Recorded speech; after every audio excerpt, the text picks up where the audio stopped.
Welcome दोस्तों, money line investment and finance के हमारे चैनल को सब्सक्राइब कीजिए, लाइक कीजिए, कमेंट कीजिए और आपको जो होल्ड करना है वो होल्ड कीजिए इन्वेस्टमेंट के हिसाब से। तो money line investment and finance आपको 2021 में जो अलग अलग प्रोजेक्ट हैं जो आपको ग्रोथ करना है, ग्रोथ के हिसाब से आपको वर्किंग बताएंगे। तो उसके अंदर हम लोग देखते हैं कि एक इन्वेस्टमेंट क्या होता है। एक इन्वेस्टमेंट एक अपनी संपत्ति या वस्तु होती है जिससे इनकम उत्पन्न करने के लिए लक्ष्य के साथ हासिल किया जाता है तथा किसी भी प्रॉपर्टी मूल्य से में वृद्धि होती है जब कोई व्यक्ति किसी वस्तु को निवेश के रूप में खरीदता है। तो उसका इरादा उस वस्तु को उपभोग करने का नहीं होता बल्कि भविष्य में उपयोग धन बनाने के लिए होता है। एक निवेश हमेशा कुछ पूंजी के परिव्यय की चिंता करता है। समय, प्रयास, धन या एक संपत्ति भविष्य में मूल रूप से लगाए गए भुगतान की तुलना में अधिक भुगतान की उम्मीद में हम लोग इन्वेस्टमेंट करते हैं और इन्वेस्टमेंट का हम लोग को बेनिफिट चाहिए रहता है। तो इस हिसाब से आपको जो इन्वेस्टमेंट के तरीके हैं वो हम लोग आपको बताएंगे। एक निवेश के समय के साथ अपने मूल्य को बढ़ाने के लिए आज पूंजी का उपयोग करना शामिल होता है। एक निवेश के लिए समय, धन, प्रयास आदि के रूप में काम करने के लिए पूंजी लगाने की आवश्यकता होती है ताकि भविष्य में मूल रूप से लगाए गए भुगतान की तुलना में अधिक भुगतान की उम्मीद की जा सकती है। तो जिसमें बॉन्ड, स्टॉक, अचल संपत्ति, व्यवसाय, अन्य उदाहरण से हम लोग शामिल हैं। उसके अंदर आप जो इन्वेस्टमेंट किसी भी माध्यम या तंत्र को संदर्भित कर सकते हैं। तो जो इन्वेस्टमेंट करना है, कहाँ पे अच्छी तरह से करना है, किस हिसाब से करना है। तो आजकल लोग स्टॉक मार्केट में इन्वेस्टमेंट कर रहे हैं। स्टॉक मार्केट में भी अलग अलग रास्ते हैं जैसे फ्यूचर ऑप्शन, आईपीओ, करेंसी और अपने डॉलर्स, फॉरेक्स। और स्टॉक मार्केट में मोस्टली होता क्या है, सेल करना, बाय करना, सेल करना। पर कहाँ करना है, कैसे करना है। स्टॉक मार्केट में अलग अलग सीढ़ियाँ है, कौन सी सीढ़ियों पे अलग अलग पैसे लगाना है। तो उस हिसाब से हम लोग आपको बताएंगे। मोस्टली जो इन्वेस्टमेंट का टर्म्स होता है तो वो टर्म्स का आपको वर्कआउट करेंगे तो वो आप टर्म जान के पाएंगे कि हमारे पास पैसा का एक बीज आ गया है जिससे हम पैसा इन्वेस्टमेंट करके आज के डिजिटल युग में हम लोग अच्छा इन्वेस्टमेंट का बेनिफिट ले सकते हैं। और ये जो बेनिफिट का रिटर्न होगा वो एक फ्रूटफुल ही होगा। लोग कहते हैं कि अब पैसे के झाड़ पे लगे रहते हैं, नहीं, पर ये है कि वो हम जहाँ पे पैसा लगा रहे हैं उसको हम लोग झाड़ बना सकते हैं। आपको सिर्फ यही करना है कि इन्वेस्टमेंट करना है। इन्वेस्टमेंट इसलिए करना है क्योंकि हमें भविष्य में जो प्रोजेक्ट वृद्धि होती है तो उसके आय की जो संभावना होती है वो हमें चाहिए रहती है। तो उसके हिसाब से एक इन्वेस्टमेंट वर्कआउट करना होता है। वास्तव में समय के साथ हम लोग इन्वेस्टमेंट नहीं कर सकते हैं तो मूल्य खो सकते हैं।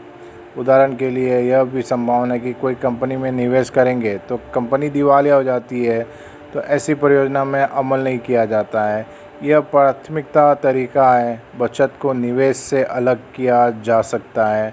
बचत भविष्य के उपयोग के लिए धन जमा कर रही है और इसमें कोई जोखिम नहीं है, जबकि निवेश संभावित भविष्य के लिए लाभ के लिए धन का लाभ उठाने का कार्य करते हैं और इसमें कुछ जोखिम होता है जैसे कि आर्थिक निवेश होता है।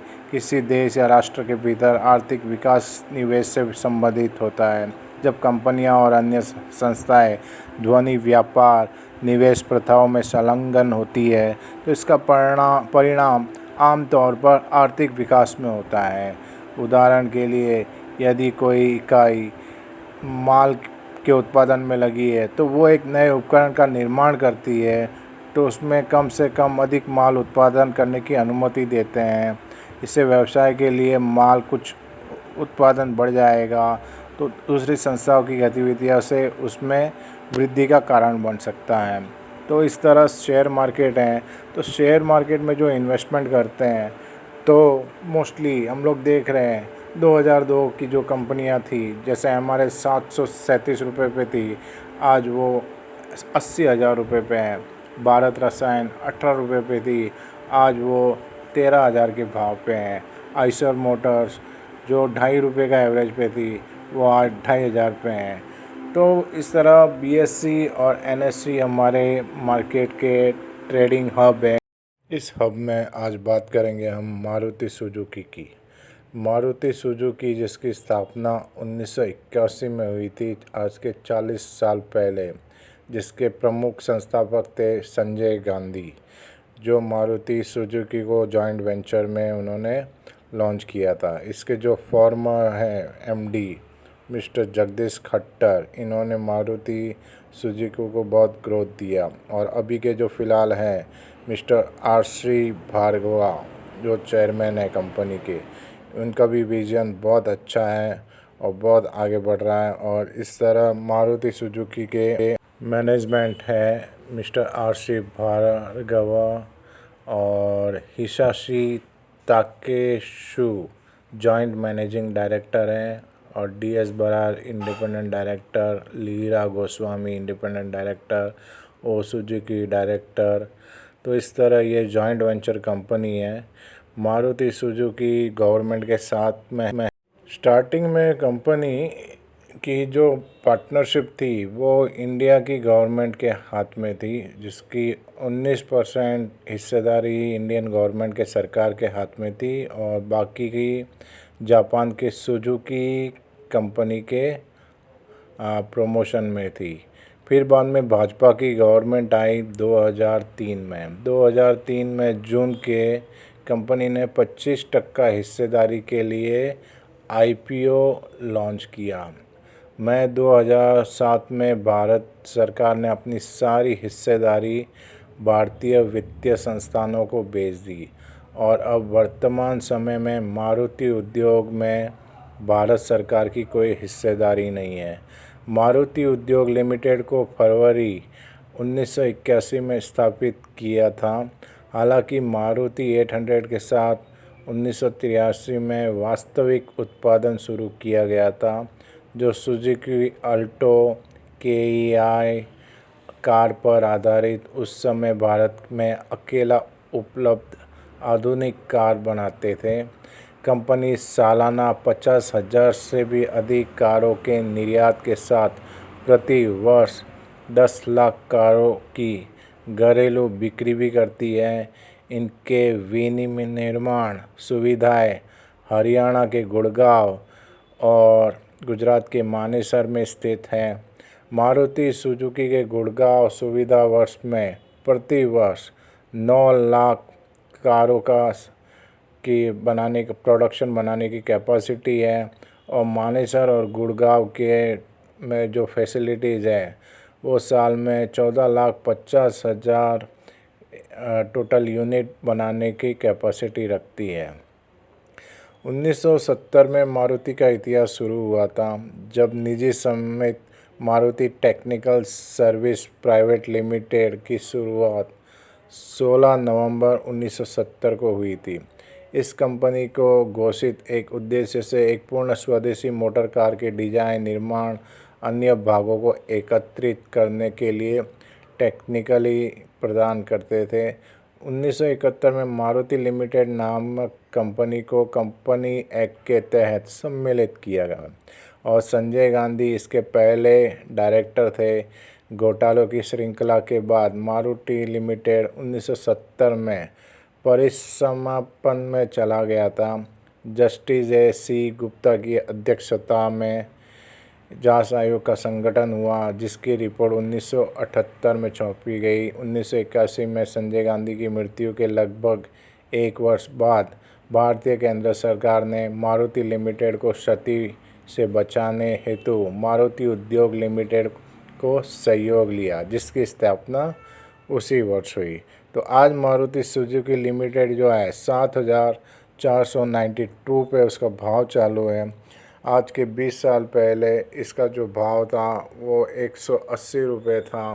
तो इस तरह मारुति ने बहुत बड़ा ग्रोथ किया है और आज की तारीख में इसका जो मार्केटिंग कैपिटल है 2,26,000 का है। इसका जो 200 दिन का मूविंग एवरेज है 7,500 का है। ये साल 6,500 से 8,000 के बीच में रनिंग हुआ है। इसका रेवेन्यू 70,000 करोड़ का है और जो नेट प्रॉफिट आता है वो 4,000 करोड़ का है और जो इसका EBPS है वो 140 करोड़ का है और BVPS है 1738 करोड़ का।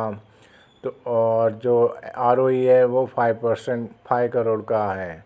तो इस तरह कंपनी का बहुत अच्छा ग्रोथ है। इसके ऊपर डेप्ट जो है बिल्कुल नहीं है, 0% डेप्ट है और कंपनी के पास जो मैनेजमेंट है 56% उनके पास शेयर होल्डिंग है और 77% इसमें बाइंग का सेंटीमेंट है, 23% सेलिंग के लिए कह रहे हैं। तो इस तरह ये मार्केट का बहुत गवर्नमेंट के द्वारा बनाया गया एक जेम्स है। ऐसे तो बहुत सारी कंपनियां मार्केट में और अच्छी अच्छी कंपनियां वो फॉरेन कोलैबोरेशन के साथ में भी काम करती है। तो ये भी जैसे आपने डार्क साइड कंपनियां देखी थी वैसी ये कोई डार्क साइड कंपनी नहीं है और इसने कंपनी ने मारुति कंपनी ने लोगों को बहुत ग्रोथ दिया हुआ है और आप इस ग्रोथ से इसमें अभी भी बेनिफिट पा सकते हैं और खुद भी कमा सकते हैं। खुद भी मेहनत कीजिए और अपने पैसों को मेहनत करने दीजिए और अपने ड्रीम्स कार और ड्रीम होम के जो सपने रहते हैं वो पूरे कीजिए। और दुनिया में बहुत लोग आगे बढ़ रहे हैं, पूरी दुनिया आगे बढ़ रही है, तो आप भी उसके साथ आगे बढ़िए। और हमारा तो यही काम है कि सबका पोर्टफोलियो ऊपर बढ़ता रहे और आपका भी पोर्टफोलियो दिन ब दिन ग्रोथ करता रहे। तो money line investment and finance देखने के लिए बहुत बहुत धन्यवाद। जो शेयर आपको होल्ड करना है, जो अच्छा लगे वो कीजिए। हम आपको इसी तरह शेयर की जानकारी बताते रहेंगे। हमारे चैनल को लाइक, सब्सक्राइब, कमेंट कीजिए। Thank you.